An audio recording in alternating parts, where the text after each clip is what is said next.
Alrighty, let's jump into this. Okay, my screen start video. When you have someone, an attendee that wants to be promoted. Oh, awesome.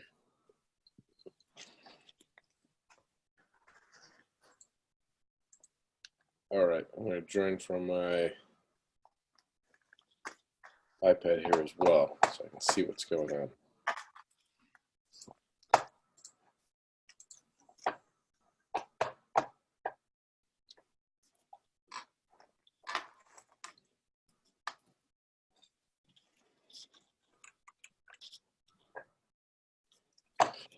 All right, hello everyone, and welcome to our presentation today. So we had a fantastic presentation at the Los Angeles B2B Marketing Expo. Brooke Dukes, president of NASP, presented on the core emotional needs that it is very beneficial for me to understand as a sales professional. As we know, people buy for emotional reasons and justify with logic. I think I heard that for the first time like 5 years ago, and it kind of rhymed, or it doesn't rhyme, but it kind of like clicked. It kind of made sense. I was like, yeah, sure. We're emotional, right? But I definitely did not actually understand what was being said. And that sentence goes so deep, and there's so many different applications within a situation of influence, within the sales process, within me going from first meeting someone to building that rapport, that like, trust, and respect, finding out their challenge, their problem, aligning my solution with that, and going through the sales process of presenting and ultimately making the sale. So what we're going to do today is do really a bit of a review of Brooke's presentation, what she went through. We're going to talk through the emotional needs, where they come from, and how to identify what someone's leading emotional need might be, and some different ideas around how to meet those needs throughout the sales process. Michelle, anything you would add to that before we jump in here? No,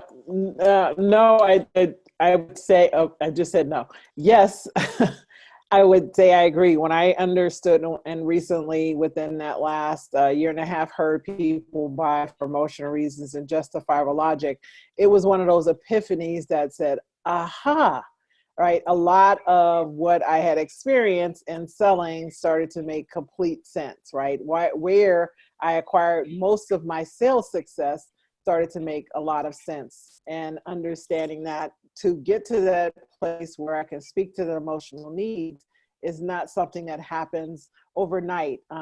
It's not something that I can necessarily fake, because it comes from an internal motivation, which you'll be expanding on. So I agree with that. I'm looking forward to this, because every time I hear it, I hear another way I could say it. And again, influence is the ability to speak to people the way they need to hear. And that's why I love this work, is that it's a process of getting better and better every day at how I speak to people and lead them to what they already want. So looking forward to it, Greg. Fantastic. And I still have not fully worked out how to annotate while I'm presenting at the same time, but I will get there. Okay, let's jump right into it. So today's presentation is a pretty simple presentation. We're just going to talk through a couple of slides, really, and go in a little bit of depth around this. So here we go.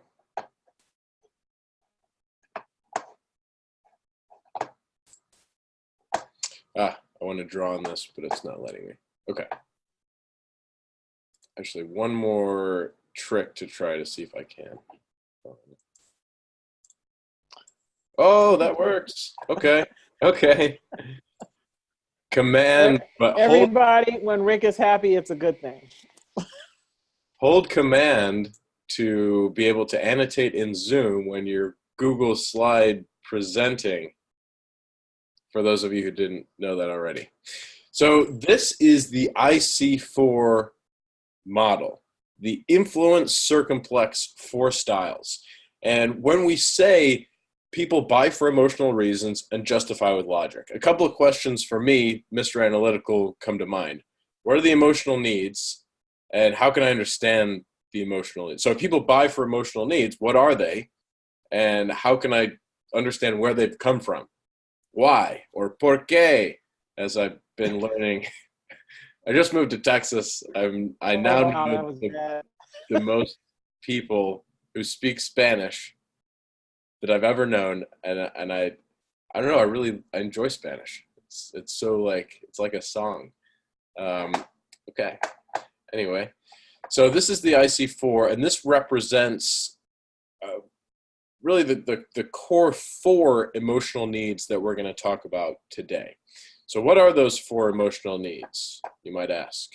They are significance, in other words, recognition or being recognized, acknowledged for our contribution, for something that we have done, or even for something that we just kind of have that we didn't even really work for. It's nice to be recognized for that as well, until it gets boring. Self-esteem. So this emotional need is very interesting. It is really reinforcement that you're doing the right thing. If I want to get self-esteem myself, a great vehicle to build my own self-esteem is to contribute at a high level, really make a difference. And oh, awesome, Amy. Just saw your chat come in. I've got the multiple screens set up here so I can be active on all the different features here. So self-esteem. So in order for me to build my own self-esteem, I go out, take action, add value to the world in a big way, contribute. One of the things that I would love to do before I die is build a large building, because that's something that really can live on past my life and serve people way, way into the future.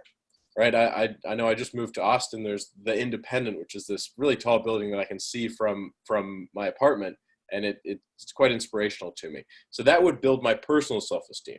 Right. So now how does that equate to my client or prospect self-esteem? That in order to sell to or build self-esteem in my clients and prospects, it's really reinforcing that what they've done is great. What they've done is rewarding to people. And in a way, it is kind of similar to significance, but it's from a helping someone who needs motivation perspective versus significance. This person doesn't really need the self-esteem or the motivation as much, but they still want to be recognized for how great they are. So that's self-esteem, very deep concept. I could really talk about that for a long time. And connection. Connection is a little more simple, right? It's we all need to connect. You can call it love. You can call it a relationship. You can call it connection.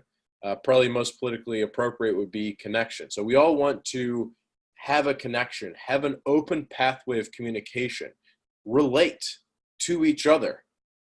We're not that different, you and I. That I want to feel connected to the person who I'm making a purchase from. And empowerment or growth or value.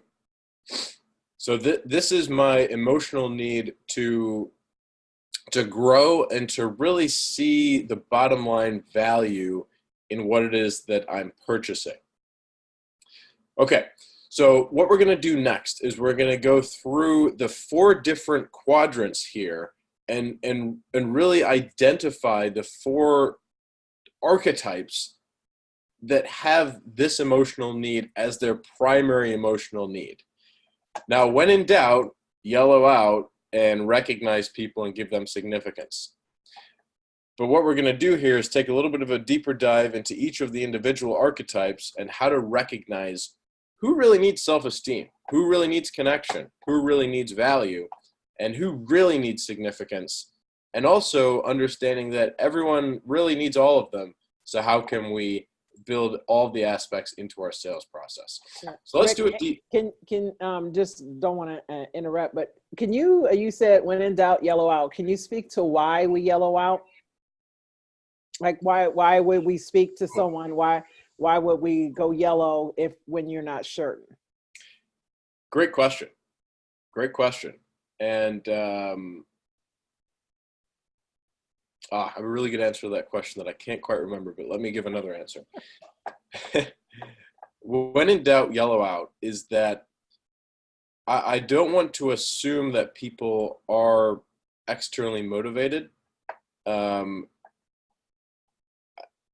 Significance is really one of the most powerful emotional needs that we have. Well, really all four are pretty equal. You know what? I don't have a good answer to that right now. I know I've had a good answer in the past. I just can't remember what it is. So let me just go into, and Michelle, Okay. do you have the answer that you're looking for from me there?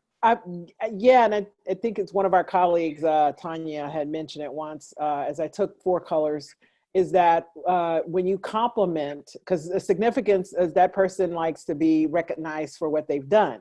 So when you give a compliment, their response will basically tell you who they are, right? A yellow will go, yeah, oh, absolutely, right? Let me tell you what else I did, right? Because they are proud of their accomplishments. An orange will actually want to know why. They're kind of going to question your compliment. They're not going to actually just accept it at face value. So what makes you say that, right? They might respond, and a blue would actually say, "Oh no, I got this. No big deal." You know, they'll play it down because they want to take the focus off of them. And then a green would respond something like they would tell you how they were able to achieve it with the team, with a group of people. So it will help you to align where they are pretty quickly based on their response. That's how I learned it. Yeah, really well said. So one of the ways, so we're going to go through each of the 4 archetypes and talk about why each one of them are the way that they are. And Michelle just nailed it. If I'm having trouble working out what their primary archetype is, giving them a compliment and seeing how they receive that compliment is a really great way to work this out. And just to recap on what Michelle just said, yellow will say, "Yes, I know I'm awesome. Thanks for noticing." A orange doesn't have internal motivation and is generally more looking for an alpha. And they'll be suspicious and be like, why? Like, why are you saying that? Yeah. And they're really looking for an alpha to be their kind of rock, because they're really living in a lot of uncertainty in their life because they're always impacted by their environment. A blue will, like Michelle said, say, "Oh, I'm not that good. You're good as well," and look to connect. And a green will dig in and say, "Oh," not from a questioning perspective, but say, "Oh, why do you thank you, I appreciate that. Like, well, what makes you notice that?" Because a green wants to do it more, and they want to be very aware of the value that they have so that they can be better at it. Okay, so let's go through each one of these archetypes. So the most common archetype that we'll probably come across is the orange. And what classifies the orange is that, number 1, let's talk about these 2 lines. This is the horizontal line of motivation. Motivation. And above this line, I am internally motivated. Internally motivated. Below this line, I am externally motivated. So what does it mean to be internally versus externally motivated? When I'm externally motivated, I'm consistently looking outside of myself, in the environment, at my emails, at when I'm sitting in the boardroom having a conversation as a buyer with a potential seller, maybe my boss, maybe someone who reports to me, I'm kind of looking at the environment to see, how well am I doing? How should I feel right now? What kind of feedback am I getting? I'm externally motivated. And this is actually a really difficult position to be in, because if I'm looking outside for motivation, I'm giving up the responsibility of how I feel to the outside world. And anything could happen in the outside world. So we want to make sure that we have a lot of empathy for people who are currently in a state of external motivation. And that's why self-esteem is the most important emotional need for someone who is behaving orange in a buying situation. And I've been in a lot of boardrooms and sales situations where I'm presenting and I can kind of see where someone has maybe temporarily lost their external motivation, or is maybe persistently in a state of external motivation.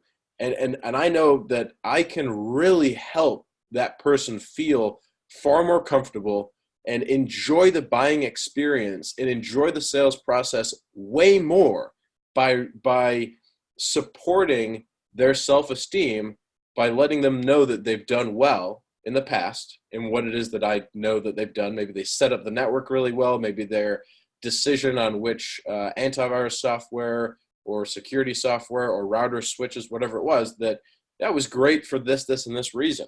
It does well in this area. Or even if they share within that meeting, to let them know that was a valuable share. I appreciated this and this about what you just shared. So when we see people in the orange, we are really helping them feel comfortable and feel comfortable with us as the particular vendor by supporting their self-esteem. So what is the other aspect of being orange? So the other aspect is this. Whoa, that was not a very straight line. The other aspect is their focus. They are internally focused. They are internally focused. So I'll do that line a little better here. Not great. Internally focused. Similar to a yellow. So what does it mean to be internally focused? It means I'm focused on myself primarily. I sort self first. So in any situation, I'm saying, I this, I think that, I think we should do this, I want to do this, I've done this. And you'll hear this on a lot of calls. Some people are more we, some people are more I. That's one great way to see if someone's internally focused. Another way is just to kind of be aware of their thinking and therefore acting in sorting for self first. And I know me personally, I came from this, right? And I would think it's possibly a little bit of a masculine trait. Not to say men, just to say the masculine polarity is a little bit more protect myself first in order to be able to serve others better, is a nice way to put it.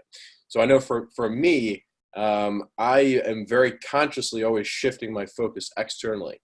But certainly in an environment where, I'm in a more orange behavior, I'm sorting for myself first. How am I doing? And I'm looking for the environment to tell me how I'm doing. A very vulnerable position to be in, which is so important for us as sales professionals to recognize when someone is in the vulnerable state of orange, and really would appreciate us helping them meet their emotional need for self-esteem. Because again, what's the outcome of all this? We want to be able to make more sales by making sure people are feeling emotionally good during the sales process. And as long as it makes sense, there's no manipulation here. So that's orange. Any questions on orange? Or Michelle, anything else that you would add to the orange archetype? Actually, no, that was very well said. Thank you. And so Michelle, if I was in a place of orange right now, just did a fantastic job supporting my self-esteem. She gave me some great external motivation. And in my focus on myself, I'm like, oh, I did a good job. So I do currently feel a strong internal motivation because I love this model. I love our company. I've put a lot of proactive internal motivation conditioning into myself as a person. However, I still appreciate the self-esteem boost there. All right, let's now talk a little bit about yellow. So yellow is probably the second most common archetype that we're going to run into. So the difference between orange and yellow is that a yellow is now above the line of motivation. So they have a strong sense of who they are, what their personal identity is, what their goals are, that they've accomplished a lot in the past, and they're not looking to the outside for how to feel, for external motivation. They've got it in here. They don't need you. They're busy during their day. And generally, this is a little bit more of a successful person if they've reached really this depth of internal motivation. And they are looking for significance or recognition. So during the sales process, and generally this is maybe a CEO or a high-level leader who's results-driven, they're focused on themselves, and they know how to make things happen. So what we can do to support this person feeling really good about us, and again, this is all based upon our solution being rock solid, right? The solution logically makes sense. We're logically a great vendor. So I want to meet this person, the yellow's need for recognition, by recognizing how great their company already is, how great the solution that's in place right now is and made sense at the time it was purchased, even if at this point it may be aging out a little bit, which is why they're looking at a new solution. I want to recognize how well they're dressed.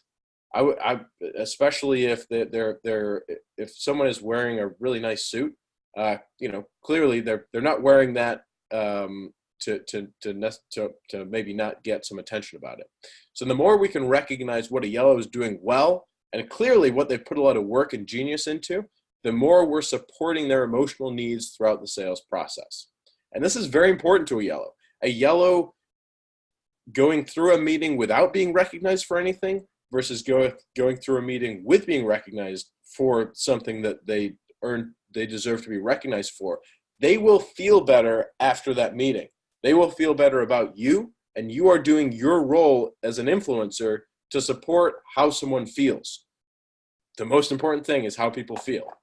It ever more and more evident. All right, now let's talk about the blue. So if I am externally motivated, pull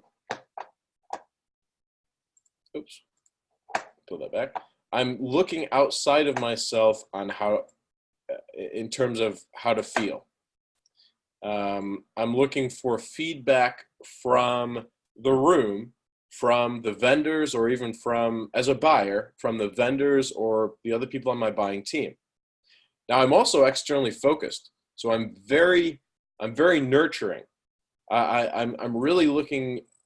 I'm filtering first for how are other people doing? How are they feeling? Do you have a water? Do you want a water? Would you like a coffee? Are you comfortable? Should we move the temperature up or down? Do you need a presentation screen? Do you need this? Do you need that? Just a beautiful archetype and behavior to be in. And what you'll notice, what's different from the green, is that this person being externally motivated is going to be impacted by how you respond to them, which is why it's so important to emphasize connecting with this particular archetype. They're going to be more how are you doing? They're going to be focused on you. And if you're not very nice to them, you're like, I don't need coffee. I just need to get into my presentation. Okay. Can you just go away for a second?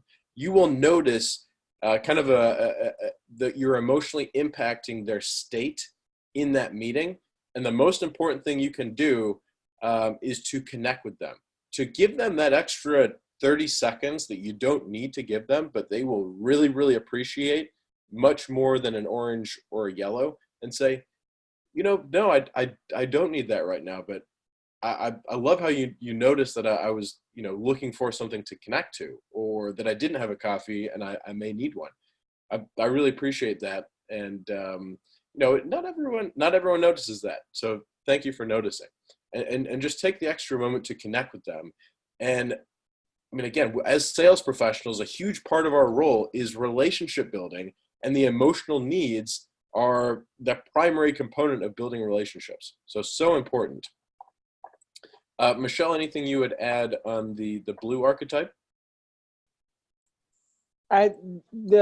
Exactly what you said. I was just thinking, the thought that came to mind is that when they are not recognized, they go into victimization very fast, right? Because they are looking for external recognition. They are looking for leaders or the person they put in that leadership role to speak to them in an affirming, attentive, supportive, encouraging manner. So when being ignored to them is the same as being criticized.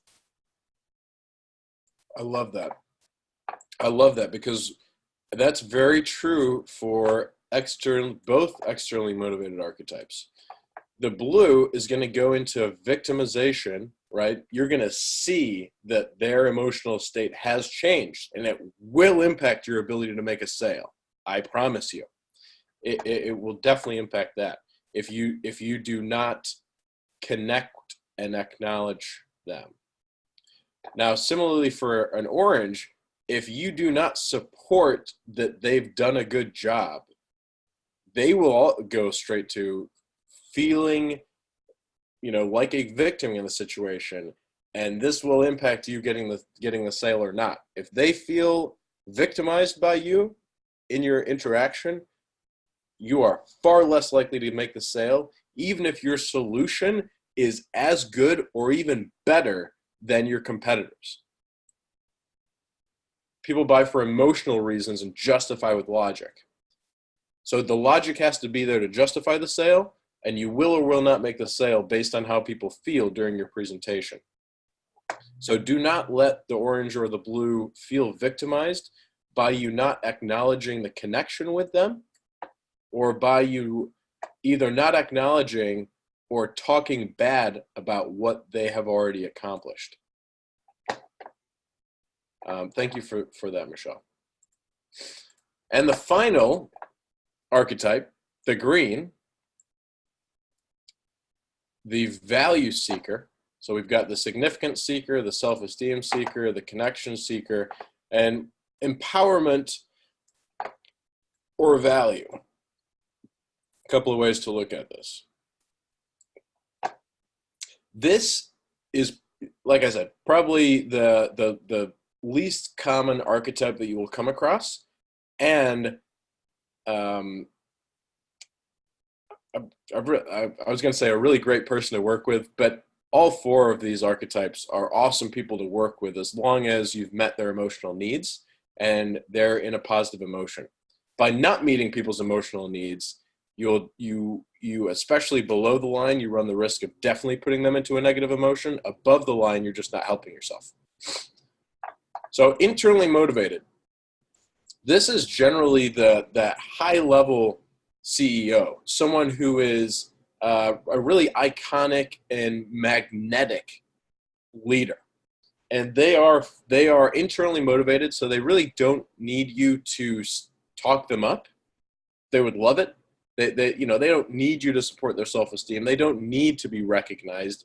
They don't even need that deep of a level of connection, although they definitely appreciate it being externally focused. What they are most concerned about is the value for their team. Because they're externally focused, you'll hear a lot of my team, let me get together with my team. Well, when we've discussed this in the past, or when we had another vendor come in here and present, we thought this, and we were thinking that this is going to be the best solution for everybody. This is going to support the team. They're externally focused, very much looking at what value are you bringing to the whole organization.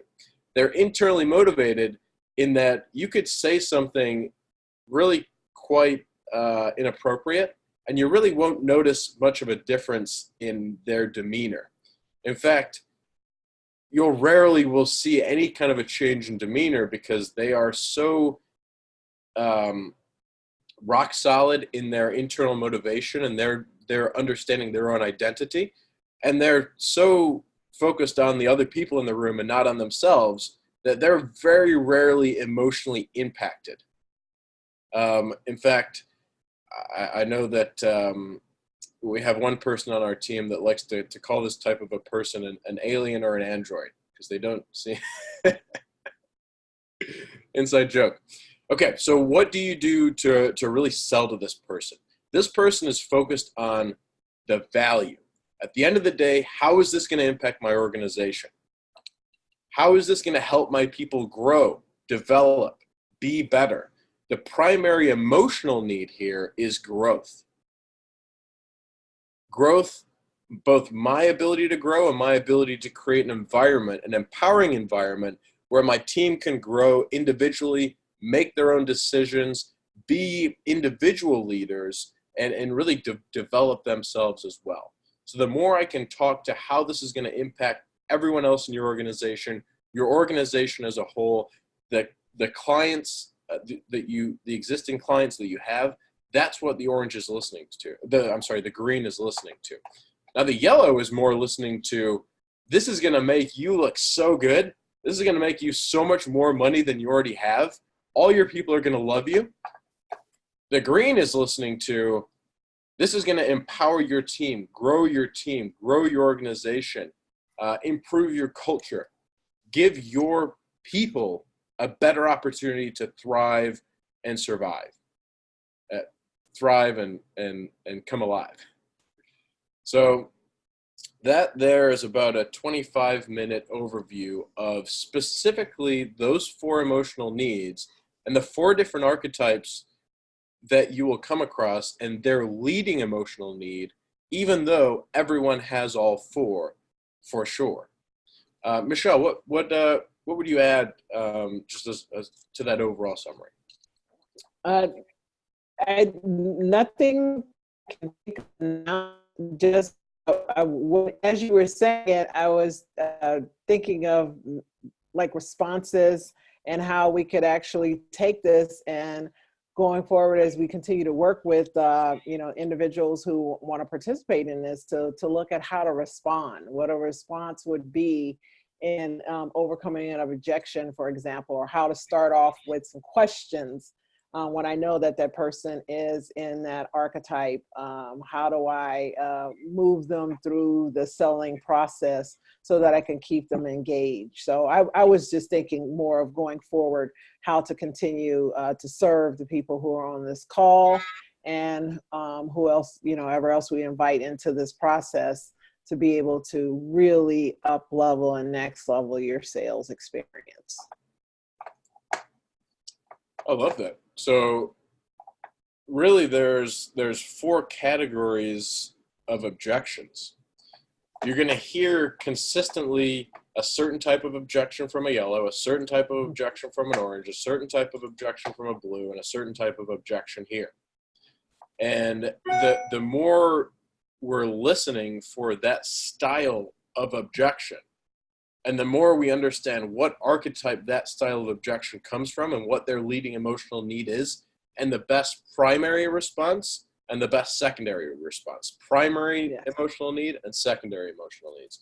I think that's absolutely fantastic, Michelle. And that's a really cool component of, the 4 colors of influence program itself.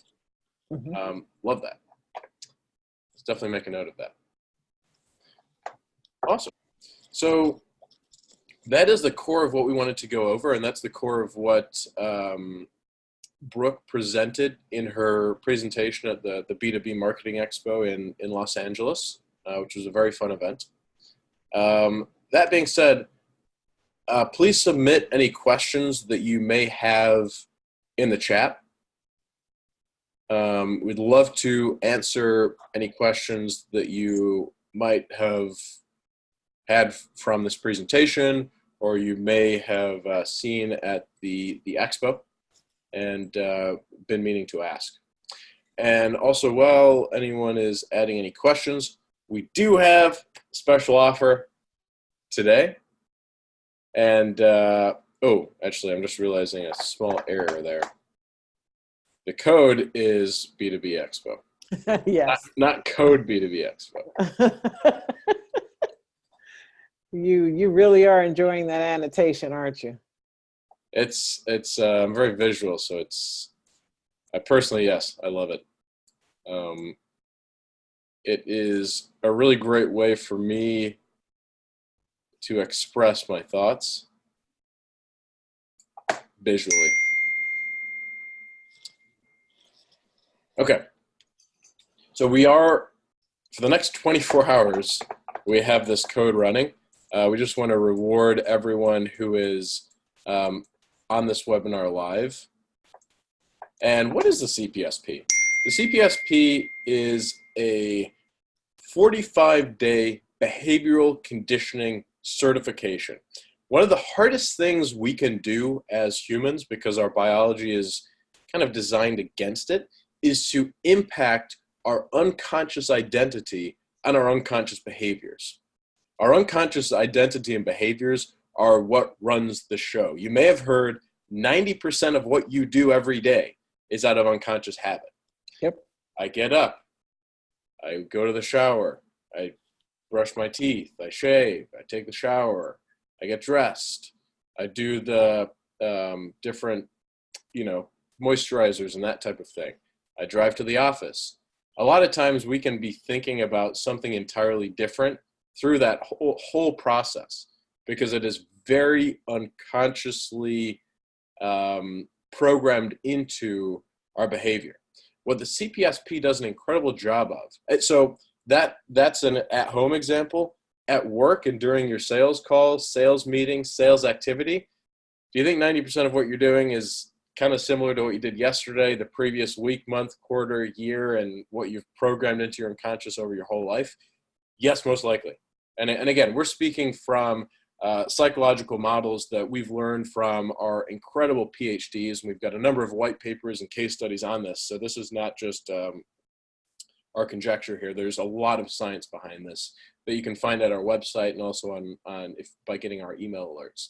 The 45-day CPSP is designed to impact me at an identity and behavioral level over a 45-day period of conditioning.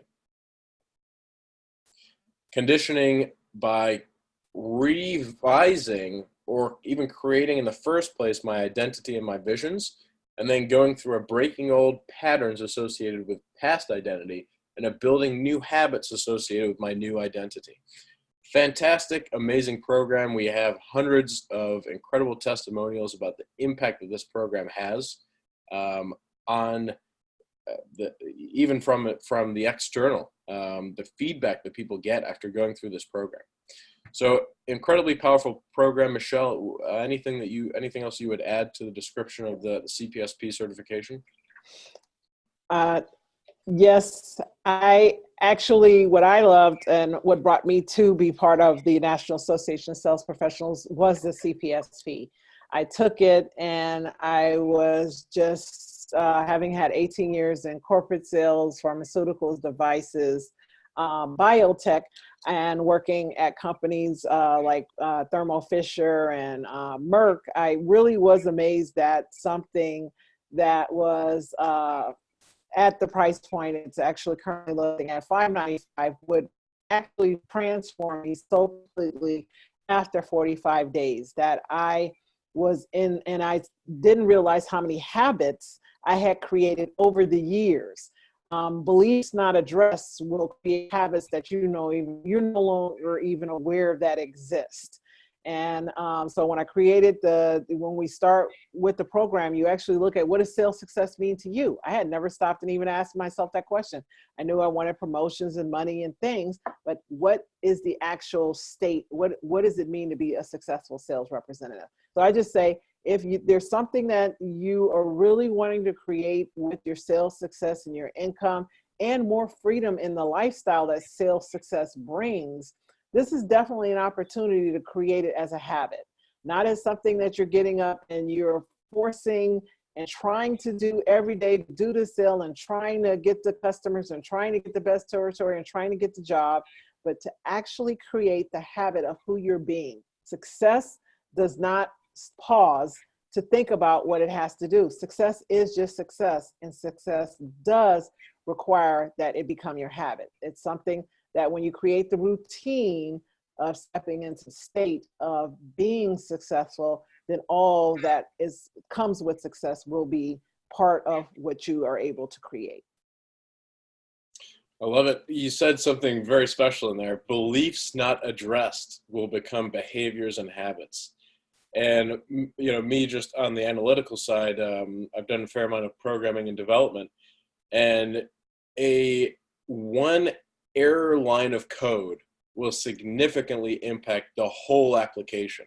A lot of times the application will still function and there's just a bug in the system, and the application will never perform at full functionality, at its full capability, when it's got one little bug. Even one little semicolon or space or dot wrong, it will impact the entire application. And our, computers and code are mirrored from really the human brain. I mean, it's a more basic interpretation of all the crazy things that are going on in here. And what the CPSP does incredibly well, and has done for me many times when I've gone through it, is find some of the bugs in my belief about my ability to influence, perform at a higher level, and ultimately grow into the new identity that I've consciously decided on for myself. So plenty of plugs there. I think we've covered a lot of these questions. Question just came in. Once the 45-day has been completed, is the participant still able to access the materials, considering there are resource materials connected to the program?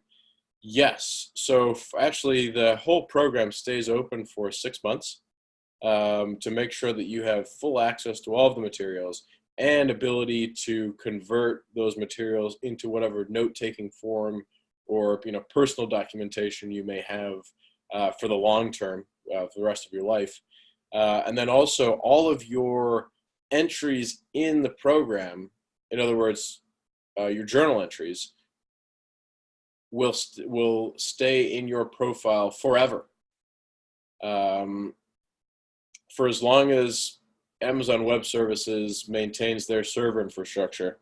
Into perpetuity. Into perpetuity. I mean, there's always caveats on what forever actually means, but as much as we can promise forever. Oh, sorry, Rick. That is true. Go ahead. I was going to say, and I wanted to caveat to what you said. You mentioned that as many times as you've taken it.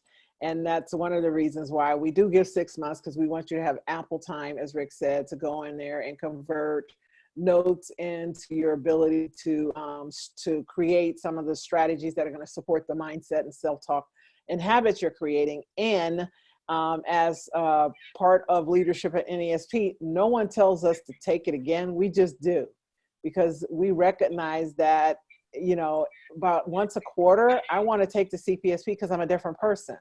And I have a new vision, or I have a new desire of the level of clients that I want to start communicating with, the level of prospects I want to start reaching out to.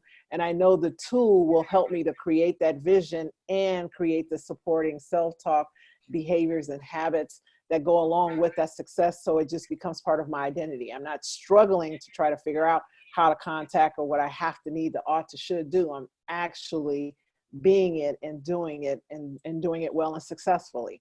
So that's something that not telling you to do that. And I'll let you know that it is an incredible program because it's so based in principle. You can take it as many times as you want, and every time you'll learn because you'll be a different person. Love it. Very well said. And the final metaphor that I like to use is it's like going to the gym for the mental muscle that is your brain.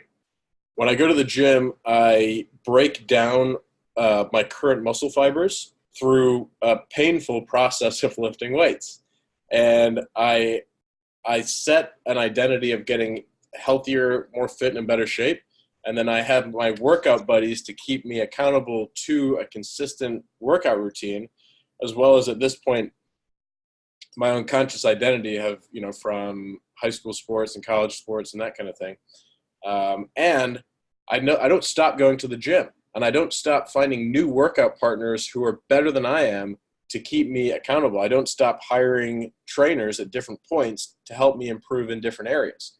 I don't stop joining new things like Orange Theory Fitness to keep me accountable in different ways to specifically my cardiovascular performance through their heart rate monitor on the chest and such things. So certainly look at this as it's not a one-time information dump. It's information plus action with accountability and at a level of consistency and over a period of time that allows for unconscious integration or rewiring of neurons.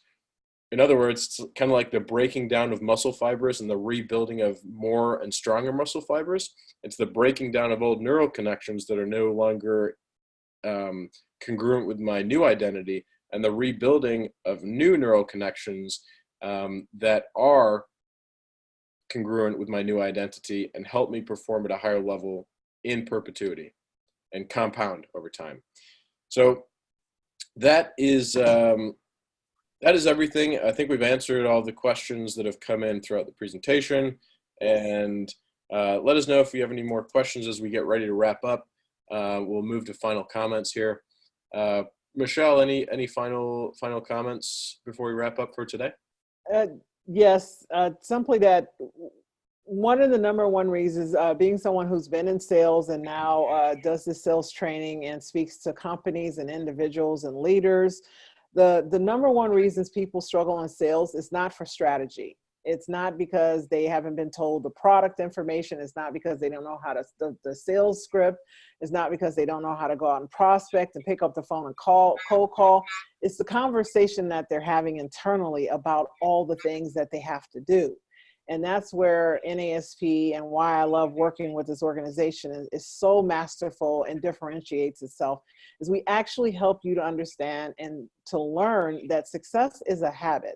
Success is rented. It's not owned. There's nowhere that you're going to magically achieve, acquire, or accomplish that will make you feel and stay successful. It's the ability to consistently learn and grow. Top performing successful sales reps invest in themselves. And the number one investment is in their mind. They understand the better I can talk to myself, the more and greater results I'll create. And that's what we are offering, is the opportunity to step into that experience and see what that's like, and to really set you up so that you understand what and how and why it is necessary for your continued and ongoing success to make it your habit.